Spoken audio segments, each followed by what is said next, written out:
Welcome, everyone. Welcome to the 6th episode of MSP Ignition, a program dedicated to your growth as an MSP and hosted by Tom Watson, who I will introduce in a moment. My name is Patrick Irwin.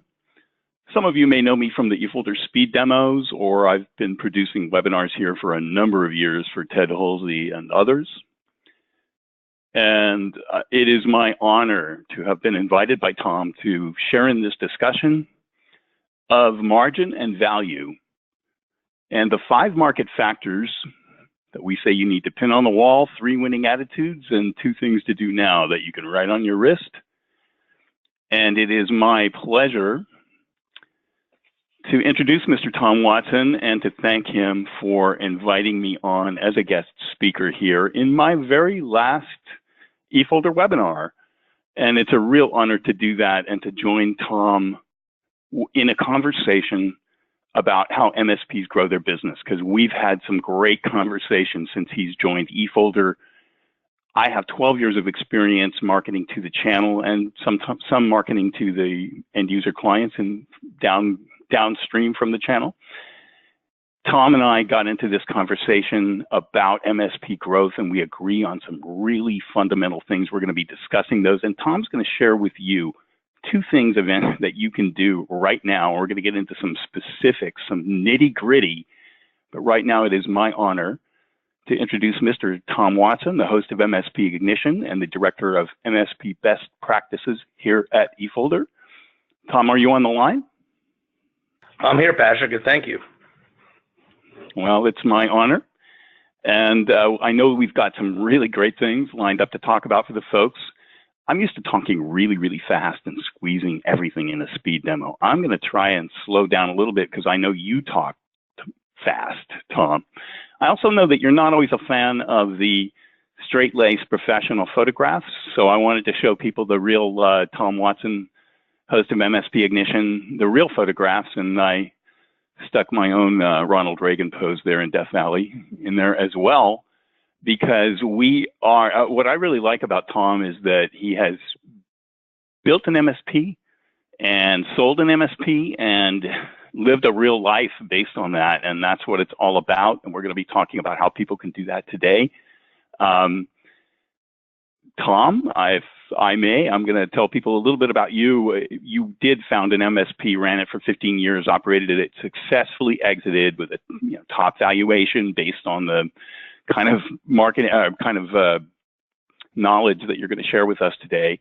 You have 20 years of technical field experience, 22 certifications in IT of various types. You've got a BA from the University of, oh, somebody's saying am I changing slides? Oh, I beg your pardon. My screen is paused, and I have done that again.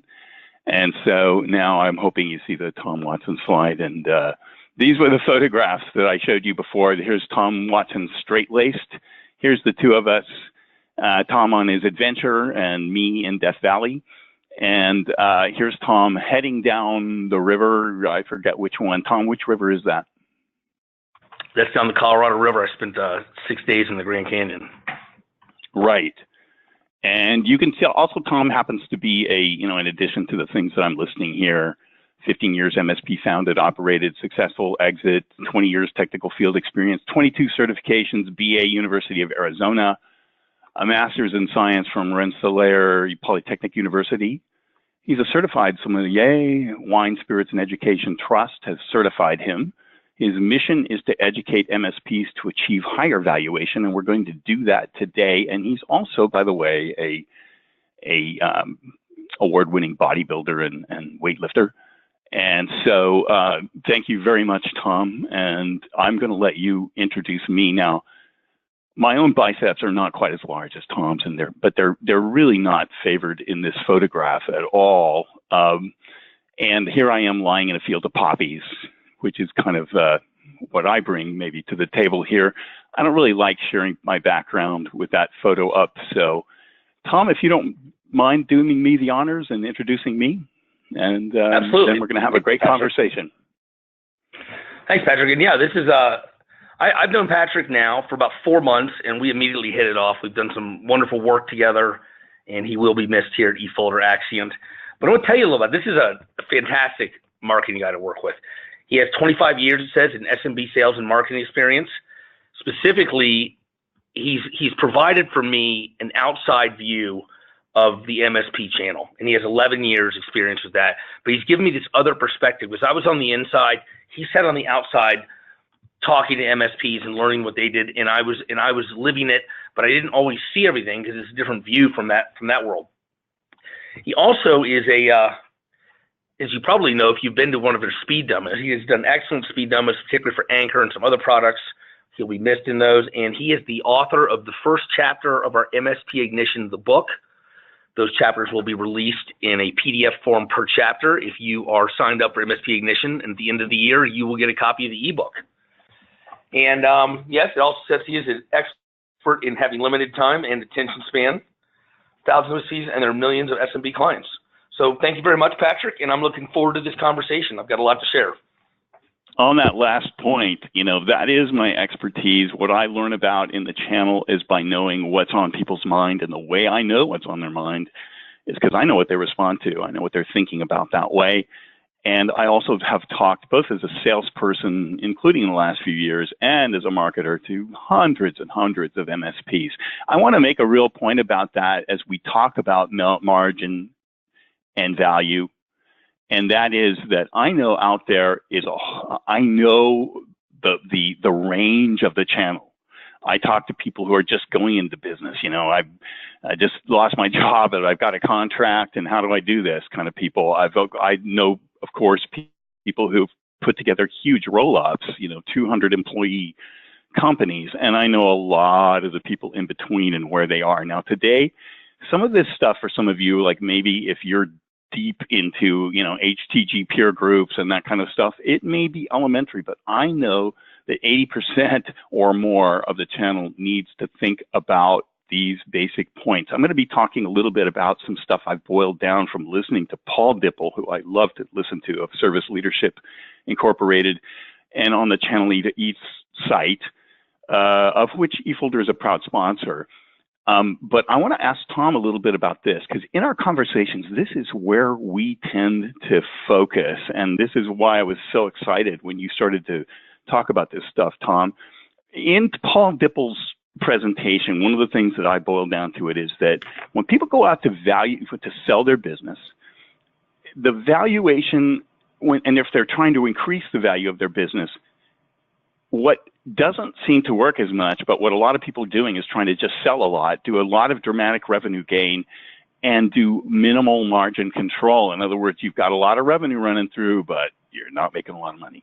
You want to talk us about the alternative, Tom? What should people be focusing on? Patrick, the way I look at this is I do see a lot of MSP owners out there just trying to increase the number of clients they have, the number of users they're handling, just trying to increase their gross revenue in any way possible. And I think it's much more important to go after increasing your margins, your profitability, especially with your existing clients. And in doing so, you always want to be analyzing what you're doing with clients, how much you're giving them, how many hours it's taking, how many licenses you're using, utilization across your company. And because if you fine tune those existing contracts you have, you'll have a better process when you go out there and add business, and you will make your business scalable, which we'll get into next. So, and scalability, yeah, let's look at a little bit, but first I want to ask some folks some questions. And, let's find out a little bit about, are we even on the right track here? I would like to, ask some questions here and just get people to answer these questions. And I guess I need to do these one at a time. I didn't really realize that. So there's one of them. And we're getting the responses on those. I don't need that.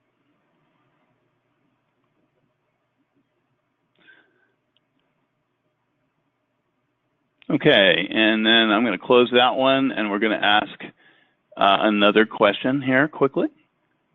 And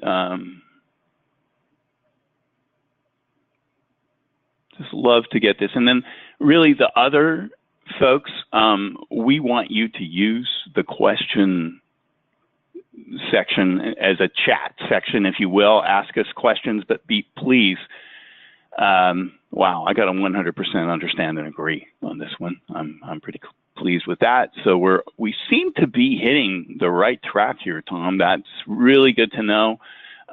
Basically, we'll talk a little bit about what's going on, but that closes out our poll for number one. So actually somebody did say they don't understand the point, and so we maybe want to talk about that just a little bit more. But a lot of people are getting it. And where am I here in my slides? So that's our poll number one. And we're going to talk about that. And if you Sam is there with you, I believe. If you guys want to look at those polls and be thinking about it and what they mean, to talk about that in a second, Tom, what I would like to do okay, I'm sorry, go ahead. Yeah, what I was like to say is, this is more like getting your house in order kind of thing. Is I see people trying to grow a business just to bring more money in, but then they're growing it in a house that's not in order. And so what happens is they don't have the ability to control contracts and costs very tightly and know exactly where the money's going. So they continue those mistakes as they bring in more business, whereas going back and analyzing what you're doing now and making sure the contracts you have are tight and profitable will allow you to scale the business up. So that kind of gets back to the understanding of that question. Absolutely, and we're going to move forward. And I'm going to be pressing you to get really specific with people about something they can go and actually do, and come back like a week later with maybe some insights on what to do. In the meantime, though, with everyone's permission, I'm going to do a very quick presentation for those who perhaps are not familiar with eFolder. I promise you this will be very, very fast. eFolder has over 3,000 partners. We're all over the world. We have 4 data centers. We have merged with Axient. Some of you may know, I've actually worked for Axient myself long ago in the past. And we have a core group of products that we call our suite. Replibit and Axient, are backup and disaster recovery.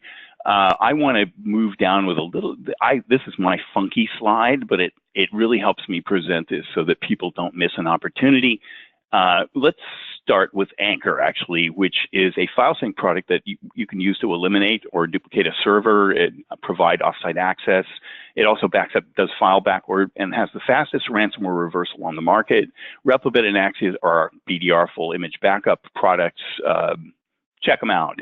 One thing we like to say is, if you're interested in Datto, you should be interested in us, and you will maybe want to take a close look at some of the pricing that we've got to offer. We do offer, for those Veeam and Shadow Protect licensees, we offer cloud connection products that are really interesting to investigate. If you are a Veeam licensee, you might want to know that some of our partners run large data centers but find our offsite cloud more economical.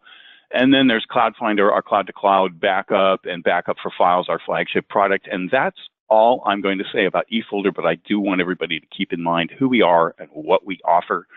And Tom, I'm going to go back to you a little bit now and ask you, let's actually go back up to the slide, to the polling questions. Did you guys look at them? What are people telling us?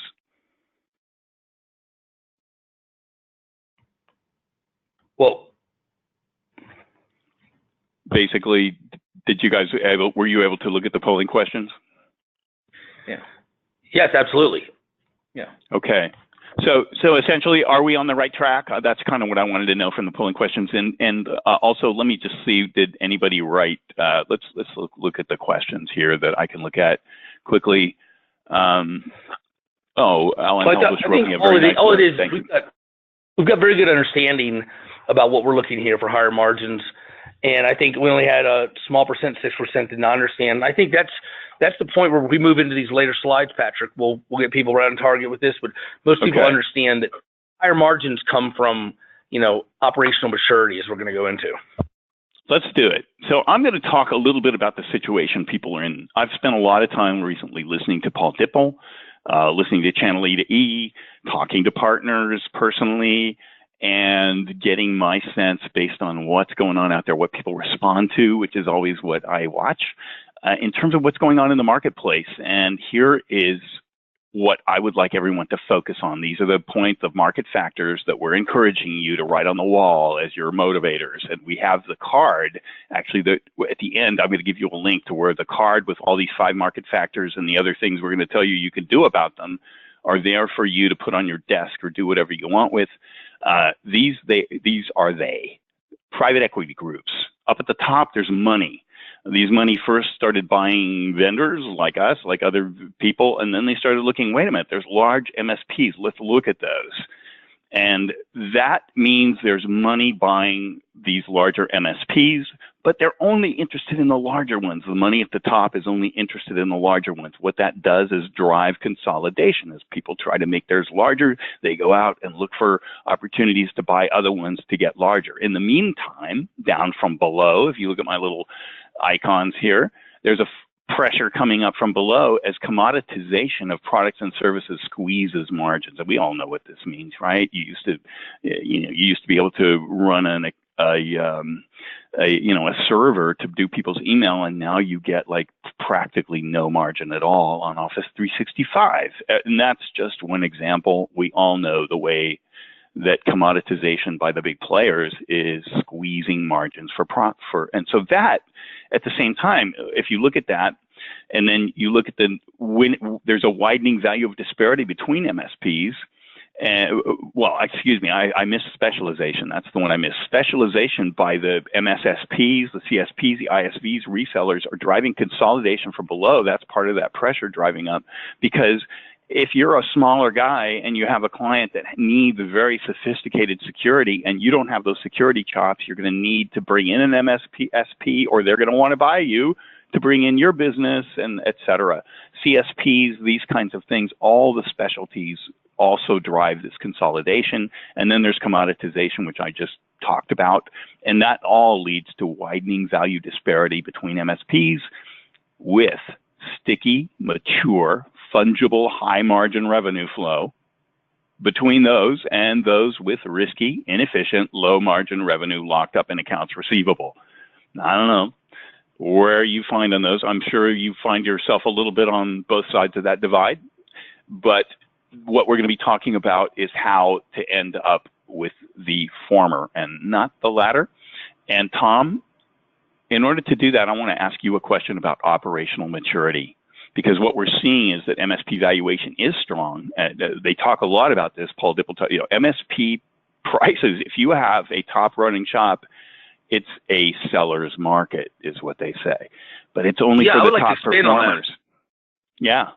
Patrick, I'd like to expand on that, because top performers, and some of the things I've been out there, and Dipple's covers pretty well, they're generally talking about high dollar performers. But I'll tell you, I didn't have the biggest MSP when I sold mine, and you don't have to. There is always someone out there looking for a well-run company that is high percentage profits, and in that, as we mentioned, scalable position. So if you want to look at your company, you should always be working towards increased valuation. The same things that will increase your valuation, the same things that will make you a better company that's more profitable. And you don't have to be the biggest player out there. What you have to do is run a tight business. You have to know where that money is going out the door and what you're making off of every client, and be able to know that at like a touch of like your tools that you have that give you all that analytics back. Which basically is our point, that, better margins, more business discipline, leads to better margins, and better margins plus a little bit of growth is way better than a whole lot of growth with, undisciplined and low margins. So that is kind of thing. Let's look, we're talking, one of the things, if people don't have PSA integration, obviously that's step one. You've got to have the reporting and what you need in order to get the profitability per client and vendor figures. You have to have a scalable operation and all these kinds of things. You want to address these a little bit? Like, tell us a little bit about bundling and selling value. How does that play into, being a top performer? Well, bundling and selling value to me says that you need to have the right stack of your offerings in terms of your service hours.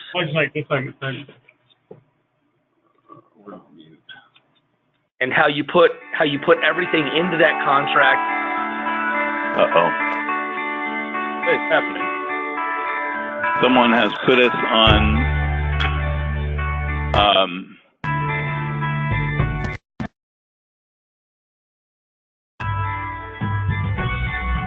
who's on mute?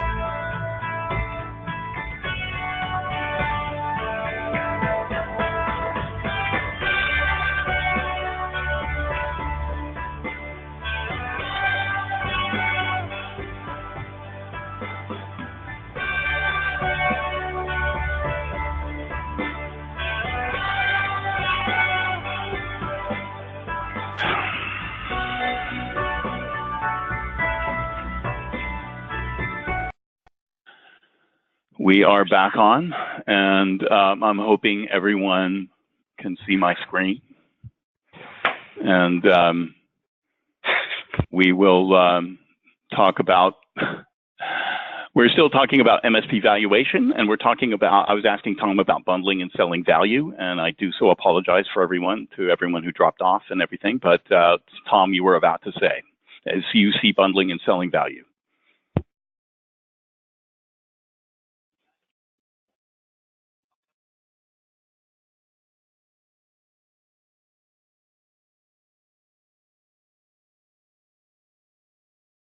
Tom? Yes. Bundling is the most important thing, I think, to an MSP being successful, in that you come up with the right stack that's going to make you profitable and give your clients what you promised in an agreement. That being your combination of your goods and services all together, anywhere from hardware that you provide all the way to antivirus, hosted exchange, your service hours, your backup software, and putting those together in a way that is profitable for your company and delivers what you promised in your contract. Do you ever mention, specific product, Tom? Because I want to mention here something that I hear a lot. A lot of people come back to me about various product and say, how do I sell this? Or do you have literature on how to sell it? And of course, we do, and we should. But talk a little bit about bundling versus product, value and bundling versus product. Yeah, I don't like to sell based on specific products, but based on what's going to work well for my stack at that time. And I want the flexibility that if at a later time, I believe what's better for a client is a different backup software, different antivirus package, that I can slap that in, because the agreement is not specific. It is specific to the service I provide and the value of that to my clients. All this other stuff is what works well for me and that client situationally.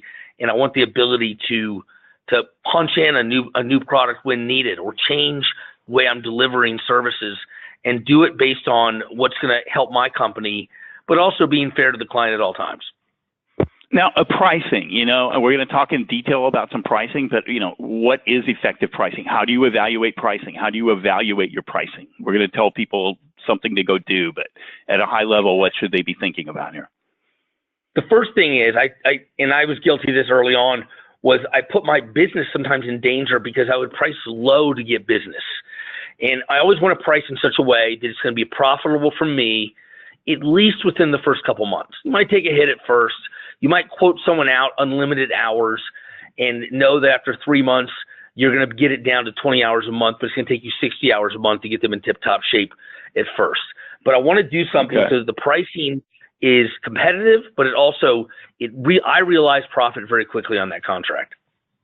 Right. And we're going to be talking in detail a little bit more about that. So let's move on with that. Basically, if we go back up to the Great Divide, the situation people are in, the value disparity between MSPs, you're either going to grow, you're going to make your, not just grow, but you're going to get yourself in order in order to be more valuable, or your value is going to drop. I don't like to be a doomsayer or anything, but that is the situation. And so here are some winning attitude affirmations. And I know you've done this, Tom. You've actually, you wrestled with this at your company and you decided to do this. So you want to talk a little bit about what people, what do they need to do first mentally? Basically, you got to be in the right place as a business owner and understand, yes, it is competitive. There has been commoditization, but the MSP space is growing. We have those numbers from Paul Dipple's most recent webinar on this, and it's growing, and there is opportunity in that because ultimately you see a lot of bigger players coming into the space, and that's not always a good thing because where you're going to sell and where you're going to be the best MSP is on relationship. That they understand, they know you, they know your company is going to show up and that you're responsible and you could provide something no large company can ever provide to your end clients. And you know what? You can remind those end clients of that too. You can tell them that, listen, I'm going to be there and we're going to take care of your network and you can trust me. And people do trust smaller businesses often much more so than the big players. So don't be afraid to go head to head. I went head to head to some of the biggest MSPs in the country and I usually won. And I won not based on price. They would often beat me on price. I won based on the fact that I could provide the in-person support for my company. We rolled truck whenever we had to, and they could get in touch with me. Make the business about you and the value you offer. But also, I'd like to talk about... I probably should have put something about seeing value on there. That wasn't the last thing, but you know, in addition to what you wanted to talk, I want to address this. I take time because this is the focus of our thing right here is for people to really take time and discipline themselves to take the time it takes to get into the under the hood of their business and understand where they're losing money. You want to talk a little bit about that? My big thing is, I mentioned earlier, is knowing where your money's going out the door. You've got to know if you have a contract and you send technicians out there, you need to know how much those technicians are costing. That's usually going to be your biggest cost. There are reporting tools and all the PSA tools out there, ConnectWise, Autotask in particular, that can tell you your employee utilization, your hours per client in the previous month, and you can line those up to your actual agreements and make sure that you are being profitable as a result of that. You should also run reports that allow you to compute exactly what your technician costs you per hour, taking into account salary, your overhead, what it costs you to put someone out there, how many hours, billable hours you give to that person per month. Even if you're not truly billing, I believe you always view technician hours as if they were billable so that you can track them right down to what your overhead is on an hourly basis per tech. Those numbers need to be fed back in to how you calculated to come up with a price for a managed service agreement in the first place and make sure that you're increasing profitability. Also looking at if you have licenses for different products out there. Let's hold on that for just a second because that's going to be in the specific things that we're going to ask people to do. And right now, before we get into that, I'm going to ask people to let's get their take on this. And I'm going to launch a little poll here for people to assess, you know, where do they feel they are? And once again, there's an other column. And once again, please use the question section to submit your comments or other. He's telling me to take down my Slack, which all of that was part of the fiasco, folks. And so I do apologize for that.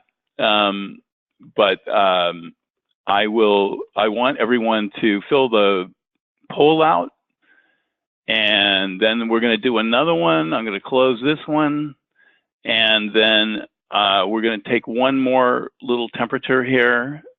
And here I'm going to ask people to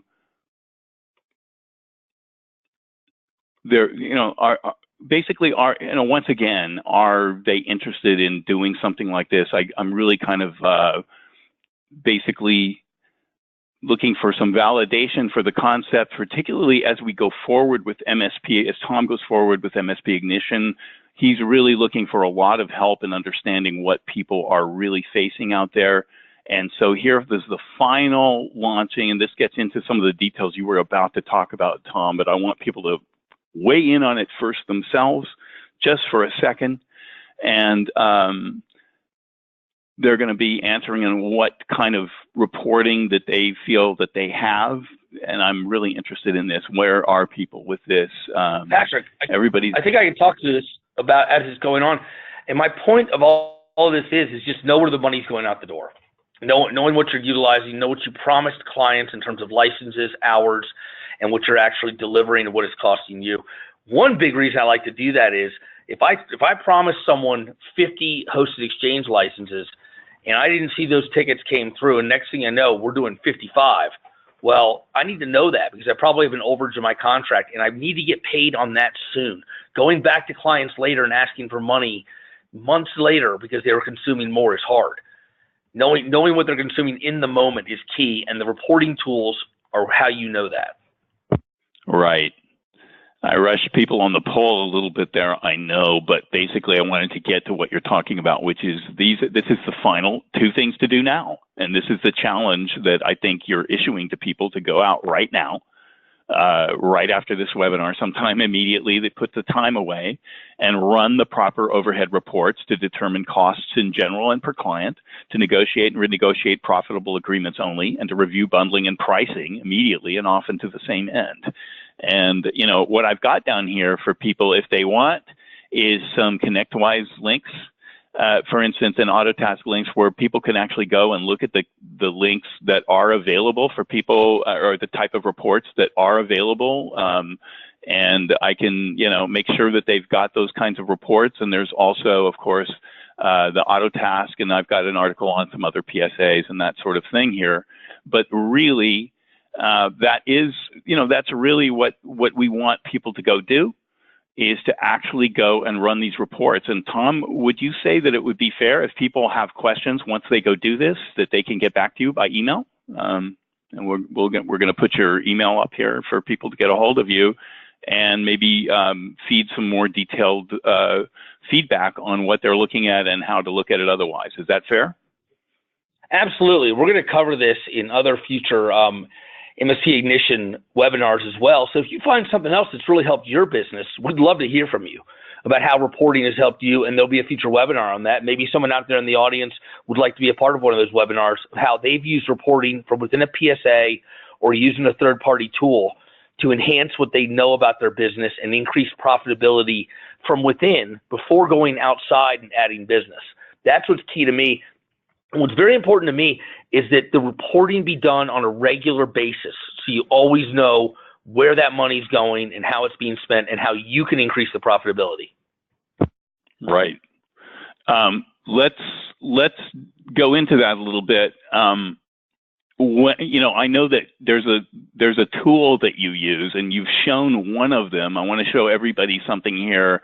Everybody will get the link to all of the MSP Ignition content here, and we will have the new content up, this recording, if we can repair it, and various things like that, as well as the slides and the cards, etc.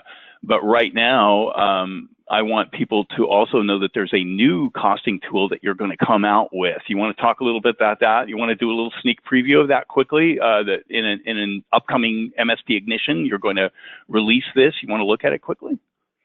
Yeah, absolutely. We did it. So we did a webinar back in November with the costing tool of one of our partners. And now I have been fortunate enough to get a hold of the costing tool that I built years ago and that I use to price out managed service agreements. And this is just going to give you a little sneak preview of an upcoming webinar we're going to have in April, where I'm going to release this costing tool and show everyone how to use it. But it's very granular, and it gives you numbers all the way down into, if you scroll down a little bit, Patrick, that'd be great, all the way down into your cost per user, cost per device. I mean, it has per computer. It gets very granular and allows you to punch in different options for what you're going to give a client and know where this goes. Now, the most important thing I think is I would come back months later and I would copy the tab over, and then I would punch the new numbers in of what they're actually using, because I wanted to compare what I was selling to what I was delivering on the same sheet. And so I use these things as a way to find out if my profitability is going up based on what I thought it would when I priced out and got a managed service agreement signed. So that's going to be coming up in the coming months, and we're looking forward to that, and we will make that calculator available at that time. Basically, another part of squeezing margin it's part of pricing really, is to accurately assess costing with and identify what your true margin is per client. And I think what I'm hearing there is that just going up, and you can run these reports and everything, but at some point you need to go back in on a per client basis, punch in the the real numbers and make sure that you're really understanding who you're making money on. Did I hear that right? Yeah. What I want to know is that I'm actually making money on these contracts, and that my way of pricing works. I want to validate that process that I use for costing out managed service agreements by punching in the numbers I get from my reporting and my PSA back into all the way to manual level to spreadsheet, because I want to see those match up to what I told I was going to deliver, and see if I'm on, and fine tune my process to then go out and sell more. Let's talk a little bit, because we're also putting out a self-evaluation questionnaire. So this is for people who, we've sent them back and we want you to go run some reports. And this is a questionnaire you can fill out to try and get real with yourself about the evaluation of your business, what you know about your margin, and where to go from there. And so this questionnaire is going to be available. Sam, if you want to put that up in the chat section, the links to the questionnaire and the cards, and there's also a recent blog by Tom on all of this question. And so, the point here is to get people started, to actually take action and do something. And this questionnaire and running these reports is the way to get started. Do you have any other specific things you'd like to say about what to do when you run the reports, how to think about this? Well, my thing is that you run the reports on a regular basis. In most of these tools, like Autodesk ConnectWise, you can schedule automated reports and customize existing reports and get an email when they're ready and have them, and then review them on a regular basis. And like I said, probably once per quarter, go to your largest managed service agreements where you costed them out and line up those numbers from your reports into those managed service agreements numbers that you promised, and make sure that you're getting maximum profitability. You will find ways to make more money out of those contracts by doing this exercise.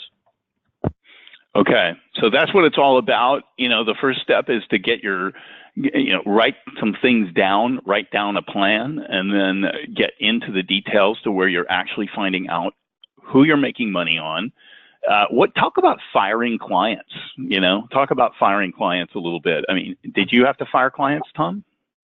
Absolutely. And when I went full managed services, I lost 10% of my client base, which was fine, because those were the ones who didn't get the full managed service way of doing business, and they just wanted it done a la carte as they always did. Get rid of them, but also you're going to find ones, often the very small clients, that are squeezing you on margins, because you're promising X number of licenses of whatever, X number of service hours, and they are maxing out those service hours every month. Or they're adding people, but you don't have it quite right in your contract for when those additions become more profitable for you.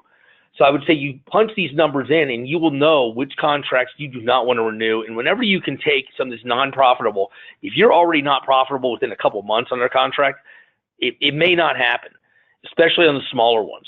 So I would look to eliminate the ones where you cannot increase profitability easily. Right. Tom, talk a little bit about, because, one of the things we put on there, and almost everybody said they can run report on accounts receivable aged per client. Now, you and I have had some conversations about this, and you have some pretty strong words about that. If you're running reports on an aged accounts receivable, what does that mean, and what might people think about? What that means is you're sending out probably invoices after you've done the work, or while you're already in the midst of a month of a managed service agreement. My feeling is that this should not even be an issue if you are running your business in a way where you're getting paid before you deliver services. You get paid before the month starts, and you know what? If they haven't paid you, then the technician doesn't get started until they're handed a check. So my feeling is yes, if you're not doing 100% managed services, you need to run aging reports on AR. But if you're really moving in the direction of a full managed services practice, you need to move away from having to do this, because you're not going to be looking at old past due invoices. They're going to be paying before you ever go out and do work. Okay, I want to underline something there, because I just want to underline something that I hear when you tell me this. What you're saying is you can take what we ordinarily think of as break fix, time and materials type of business, but you quote it up front and get paid up front. So even a one-time job becomes a managed service agreement with a limited tenure, but you're paid up front. There is no accounts receivable, and it's all then listed as MSP income. As it's not recurring revenue, but it's not. There's no aged. There's nothing aged on it, and it is under a managed services contract. Is that correct? Absolutely, especially when it comes to things like hardware and software you have to buy up front. Make sure that's paid in advance. I can understand on project work, you might do something to like get paid 50% up front and then 50% at the end of the project work. But honestly, whenever possible, return money to the client. Ask for the money up front and, hey, I need this amount for a 40-hour project. And then, you know what, it's awesome when you can come back to a client and say, you know what, we came in at 30 hours, and so I'm going to be able to give that back to you or give you a credit. Right. Now, I think a lot of people out there, because I've talked to people in the channel for a long time, and, I'll just put it out there and say that a lot of people are going to have a hard time facing a new client and saying, you've got to pay me up front. Can you, just as they often have a hard time selling on value, in my opinion, with long exposure to the channel, they have a hard time going, I'm worth this, and instead they tend to get into technical details and try and mark up product of some kind. Can you talk a little bit about that, the chutzpah factor here? How do you deal with that? Yeah, well, my thing is that don't be afraid to ask for money up front. Find a way to get paid in advance, and then people will understand. There's not a lot of things out there where you get them and get to pay for them later unless you put them on a credit card. But that's between that person and another company. So my thing is just have the ability to run the business the way you need to get paid and base it around your needs and what you need for cash flow, and understanding that if they don't get it, they're probably not going to, and it's not an ideal client for you. Right. Exactly. And I think that, it's so hard for people to do that. It's not the only business that people have a hard time with that, but it's so tempting to take the wrong client. It really is. And that's a lot of what this is about. And a lot of what, having this card, filling out this questionnaire, looking at these reports, getting this turned around, a lot of that is really all about, just getting into the details and doing exactly what you're talking about. So I would love it. I'm a little surprised we don't have more questions. I would love to hear questions from people to Tom about, implementing this in more detail. I do thank you for some kind words, and I do apologize for all the confusion about the sound. But if anyone has, I would love to entertain some questions about how to implement. What are you really finding when you go to do this? I'm sure it's not the first time people have tried to get a handle on it. Are people where they would like to be with this? Are they struggling with it? Do they have their own resources to deal with it? I'd love to hear that from you in the questions. And of course, if you have any specific questions to Tom about how he did it, what was the secret sauce, please go shoot right ahead. In the meantime, what I'd like to do is go back and look at some of these fundamentals and go back up to, what operational maturity is. And because now we've looked at, what we're asking people to do, the reports, all that kind of thing. We're looking at how to make it scalable. We're looking at bundling and selling value. We're looking at effective pricing. We're looking at efficient account management and SLA fulfillment.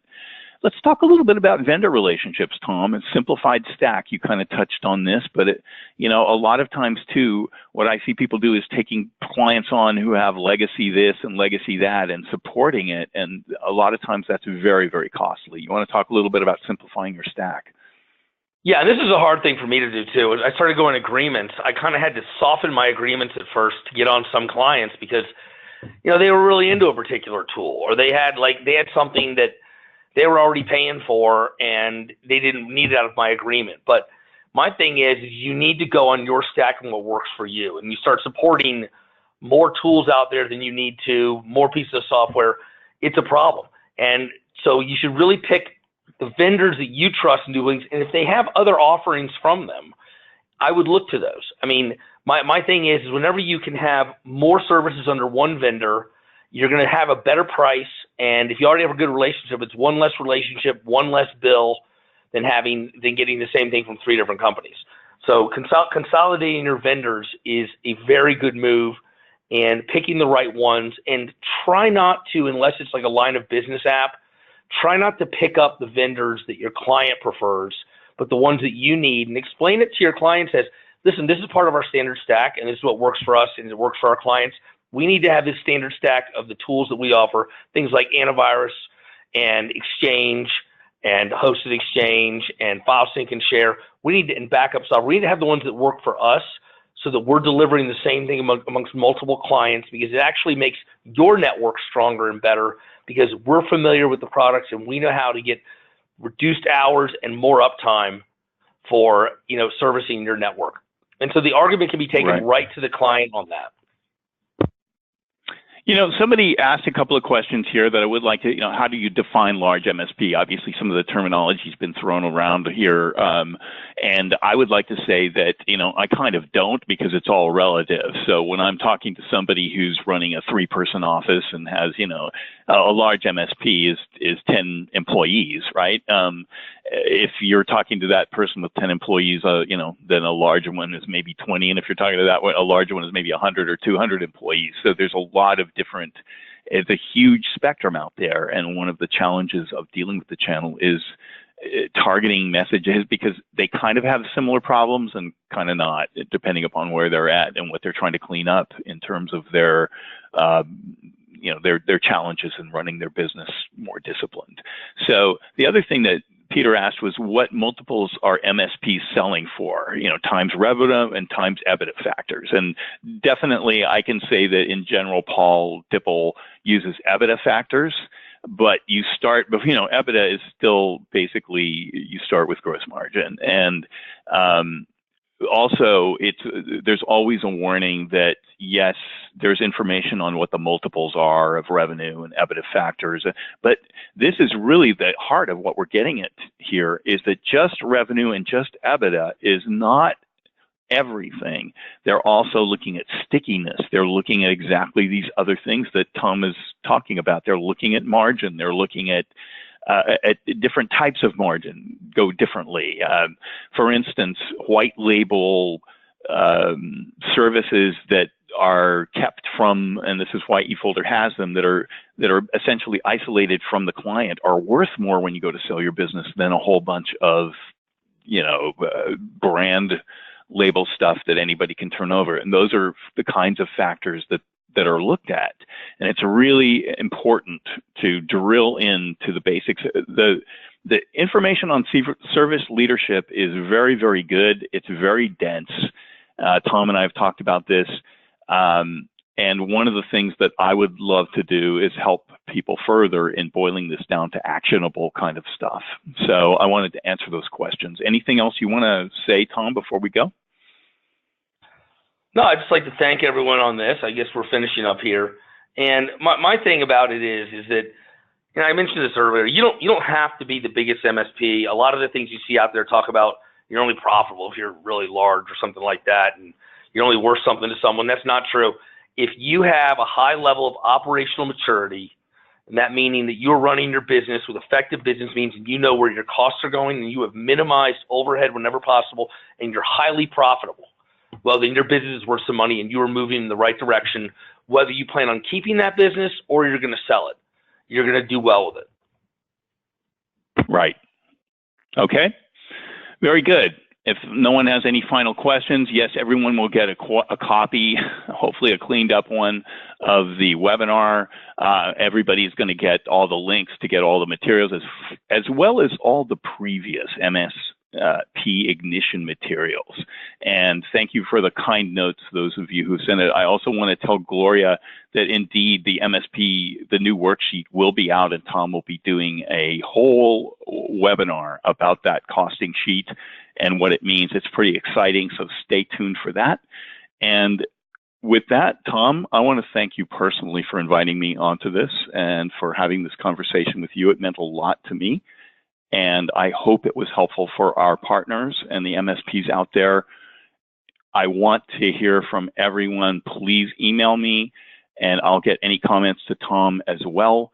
The links are up. They're clickable for what you need. And other than that, I think it's time to sign off and say we hope this has been helpful. Tom?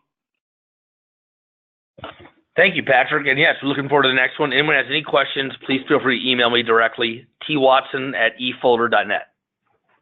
Right. And my email is up, and I'll forward it to Tom, or twatson@efolder.net. And I hope to hear from everyone. Have a wonderful afternoon, or whatever it is where you are. Thank you so much. Thanks, everybody. And by the way, when we close this, there will be a survey. A survey will show up, and that should show up, and we would love the answers to your survey questions, so please stay tuned for that. Thanks so much.